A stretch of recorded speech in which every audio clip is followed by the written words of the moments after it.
ഇത്തരം ദുശ്ചെയ്തികൾ കാരണമാകുമെന്നുകൂടെ വളരെ വിനയപൂർവ്വം ഈ പ്രവർത്തകന്മാർ തീവ്രവാദികളാകാതിരിക്കാൻ, ഈ പ്രവർത്തകന്മാർ ഭീകരവാദികളാകാതിരിക്കാൻ, ഈ പ്രവർത്തകന്മാർ നിയമം കൈയ്യെടുക്കാതിരിക്കാൻ, ഈ പ്രവർത്തകന്മാർ രാജ്യത്തിന്റെ ഭരണഘടനയെ പരിഗണിക്കാൻ, ഈ പ്രവർത്തകന്മാര് ഇവിടെ നടത്തുന്ന ഭരണകൂടത്തോട് ചേർന്ന് നിൽക്കാൻ ഞങ്ങൾ പണിപ്പെടുന്നുണ്ട്, ഞങ്ങൾ പ്രവർത്തിക്കുന്നുണ്ട്, ഞങ്ങൾ അധ്വാനിക്കുന്നുണ്ട്.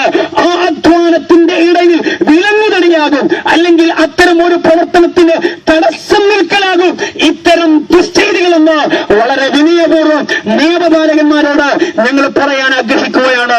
നാദാപുരം പോലീസ് സ്റ്റേഷന് ഈ പ്രവർത്തകന്മാരോട് വിരോധമുണ്ട്. നേരത്തെ വള്ളിയാടിലെ പ്രശ്നം പറഞ്ഞു.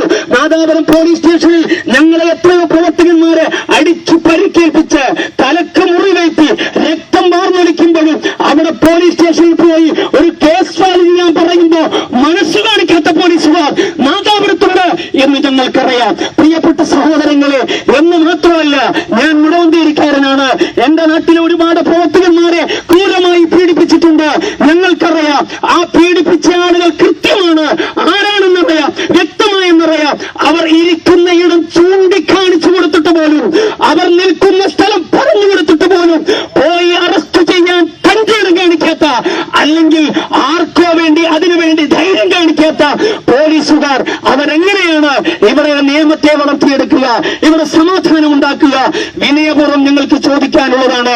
പ്രിയപ്പെട്ട സഹോദരങ്ങളെ, ഇതുപോലെ വള്ളിയാട്ടിലെ പ്രവർത്തകനെ വാഹനമിടിച്ച് കയറ്റി കൊല്ലാൻ ശ്രമിക്കുമ്പോ അവർ ഇന്നയിടത്തുണ്ട് എന്ന് പറഞ്ഞ് ചൂണ്ടിക്കാണിക്കുമ്പോഴും അവരോട് സൗഹൃദം കാണിച്ച്, നേരത്തെ പറഞ്ഞവരോടും ഇത്തരം ക്രിമിനൽ സ്വഭാവമുള്ള ആളുകളോടും സൗഹൃദം കാണിച്ച് അവരിൽ നിന്ന് കിട്ടുന്ന ഭൗതികമായ ലാഭം പ്രതീക്ഷിച്ചുകൊണ്ടാണോ, അല്ലെങ്കിൽ പണക്കെട്ടുകൾക്ക് വേണ്ടിയാണോ എന്ന് ഞങ്ങൾക്ക് അറിഞ്ഞൂടാ. ഞങ്ങളത് പറയുന്നില്ല.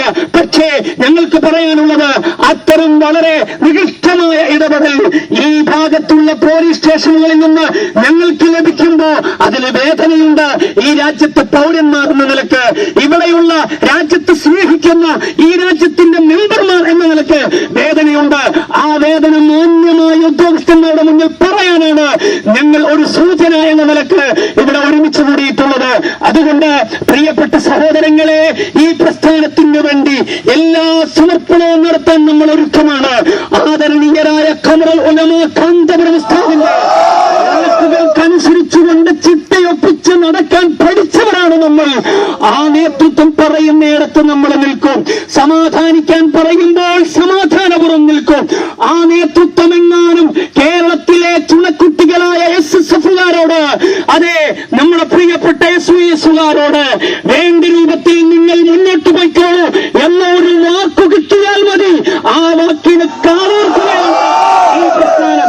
അത് കിട്ടിയാൽ ഇവിടെ വേണ്ടത് ചെയ്യാൻ മാത്രമുള്ള കരുത്തും ശേഷിയും ആർജവും തന്റെയും ഈ പ്രസ്ഥാനത്തിനുണ്ട് എന്ന് ബുദ്ധിയുള്ള, വിവരമുള്ള, വിവേകമുള്ള സർവ്വ ആളുകളും മനസ്സിലാക്കണേ എന്ന വിനയപൂർവ്വമുള്ള അപേക്ഷ മാത്രമാണ് ഈ അവസരത്തിൽ ഞങ്ങൾക്ക് പറയാനുള്ളത്. റിയാസ് മോചിക്കണം. റിയാസ് മോചിച്ചാൽ മാത്രം പോരാ.